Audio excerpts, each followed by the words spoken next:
वावा तालुक्यामध्ये संस्थात्मक लोकजीवनाची निर्मिती आणि सुजाण नागरिकत्व विकसित करण्यासाठी डॉक्टर दीपा देशपांडे वयाच्या अमृत महोत्सवी वर्षात देखील तरुणाईच्या उत्साहाने सेवाभावी कार्यामध्ये व्यस्त आहेत.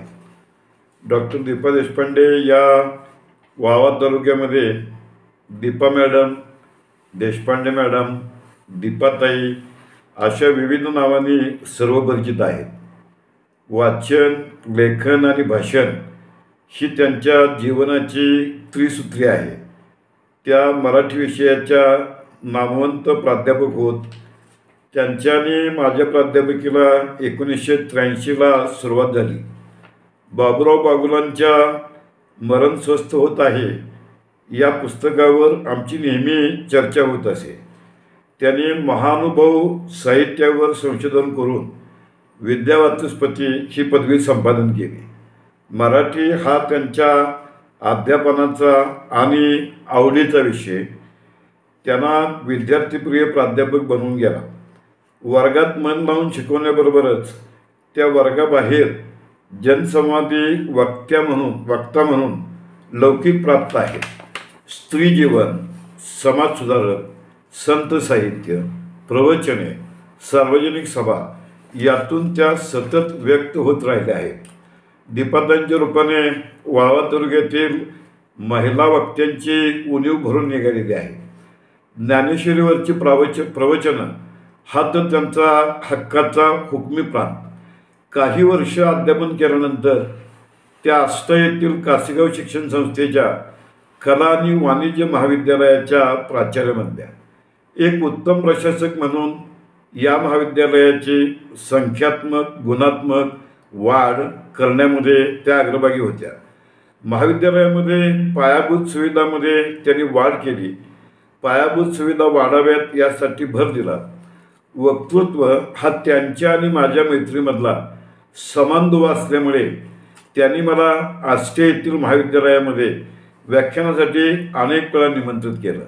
इतकंच नाही तर माझं वक्तृत्व हे जे पुस्तक आहे या पुस्तकावरती साहित्य पत्रिकेमध्ये परिचयपर लेख लिहिला.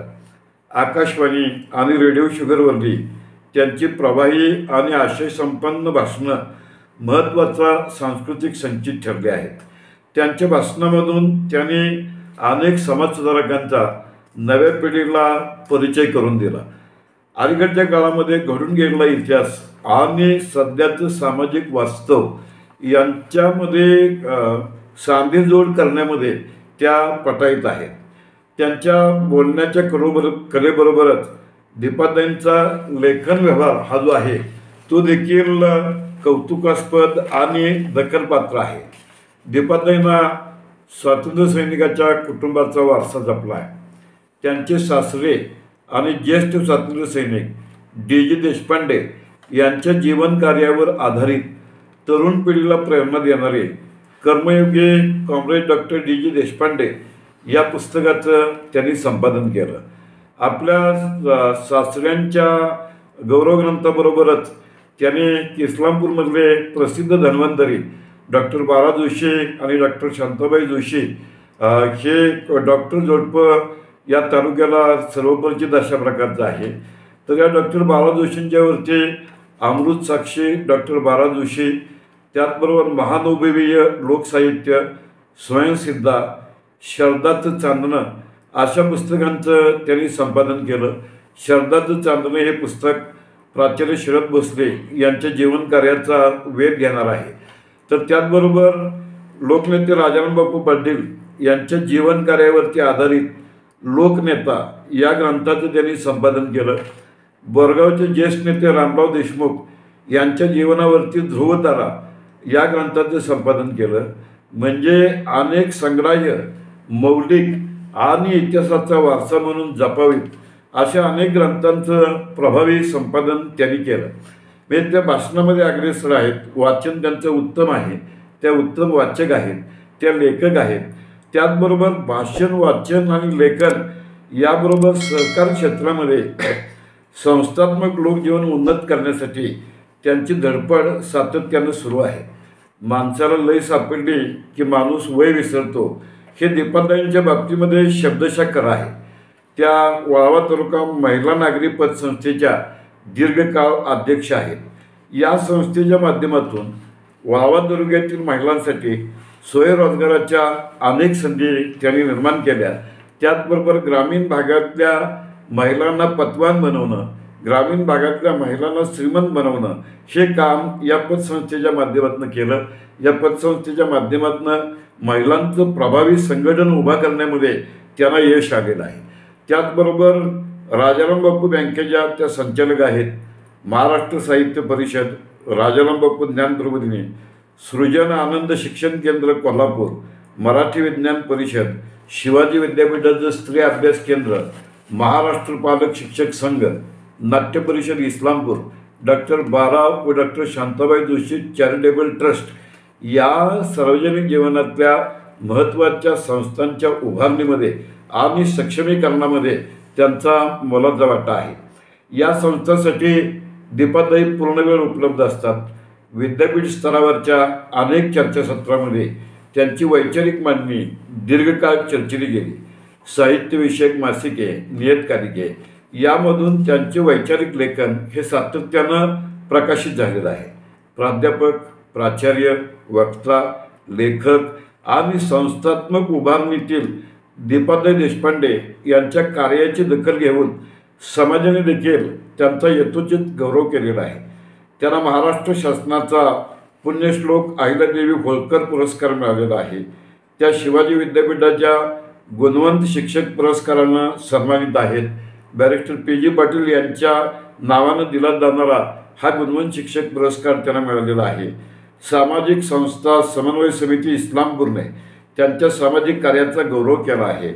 तर अगदी परराज्यामध्ये हैदराबादच्या मनुष्यबळ विकास लोकसेवा परिषदेने त्यांना प्रतिभा सन्मान अवॉर्ड दिला आहे. महाराष्ट्र साहित्य परिषदेने त्यांच्यातील संघटन कौशल्याचा कार्यकर्ता गौरव पुरस्कार देऊन सन्मान केला आहे. या पुरस्कारांच्या काही उल्लेखावरून देखील दीपाताईंचं सार्वजनिक जीवनातलं अष्टपैलुत्व लक्षात येतं. शिवाजी विद्यापीठाचे समिती सदस्य म्हणून त्यांनी विद्यार्थ्यांचे अनेक प्रश्न मार्गी लावले. स्वातंत्र्य सैनिक डी जी देशपांडे यांच्या दीपाताई सून होत. पती डॉक्टर विवेक देशपांडे यांच्या मृत्यूनंतर त्या खचल्या नाहीत. त्यांनी आपलं घर सावरलं. छोट्या गोकुळातील आनंद टिकून राहावा म्हणून wise woman is the wealth of the house हे वाक्य त्यांनी सार्थ ठरवलं. त्यांच्या कुटुंबामध्ये मुलगा अमेय, सुनबाई कीर्ती, नातवंड साईशा आणि तनुष आणि नातेवाईक श्रीमती ज्योती या सगळ्या कुटुंब सदस्यांना त्यांचा अभिमान वाटेल अशा प्रकारच्या त्या कुटुंब प्रमुख आहेत. त्यांच्या मैत्रिणींचा गोतावळा लक्षवेधी आहे. मैत्रिणींच्या सुखदुःखात दीपाताई खंबीरपणे साथ देतात. त्यांच्या घरी भेट देणाऱ्या प्रत्येकानं त्यांचं अगत्य आणि आदरातिथ्य अनुभवलं आहे. सेवानिवृत्तीनंतर कुटुंबियांची काळजी घेण्याबरोबरच सामाजिक कार्यात देखील त्या व्यस्त आहेत. सेवानिवृत्तांच्या संघटनेमार्फत होणाऱ्या सर्व कार्यक्रम आणि उपक्रमात त्यांचं सक्रिय योगदान असतं. लोकांसाठी आणि समाजासाठी भरपूर वेळ देत असल्यामुळे दीपाताई या सर्वांना आपल्या कुटुंबातीलच एक महत्त्वाचे सदस्य आहेत असं वाटत राहतं. सार्वजनिक जीवनामध्ये आमदार जयंत पाटील आणि प्राध्यापक शामराव पाटील अण्णा यांच्या मार्गदर्शनाखाली त्या कार्यरत आहेत. जात, गट, तट, पक्ष, विचारसरणी यांच्या पलीकडे जाऊन मित्रपरिवाराचा एक भला मोठा गोतावळा त्या एखाद्या एकत्र कुटुंबाच्या प्रमुखाप्रमाणे उत्तमरित्या हाताळीत आहेत. कुटुंब प्रमुख स्त्रीचा हसतमुख चेहरा कुटुंबाची ख्याली खुशाली सांगतो. कुटुंबाच्या सद्यस्थितीवरती भाष्य करतो. सदैव हसतमुख, सर्वांना उपलब्ध आणि सोपवलेली जबाबदारी खंबीरपणे पार पाडणाऱ्या दीपाताईंचं मैत्र माझ्यासाठी खूप उपयुक्त ठेव आहे. दीपाताई ही भली मैत्रीण 100 पूर्ण करो या माझ्या त्यांच्या अमृतसवी वर्षानिमित्त अंतःकरणपूर्वक शुभेच्छा.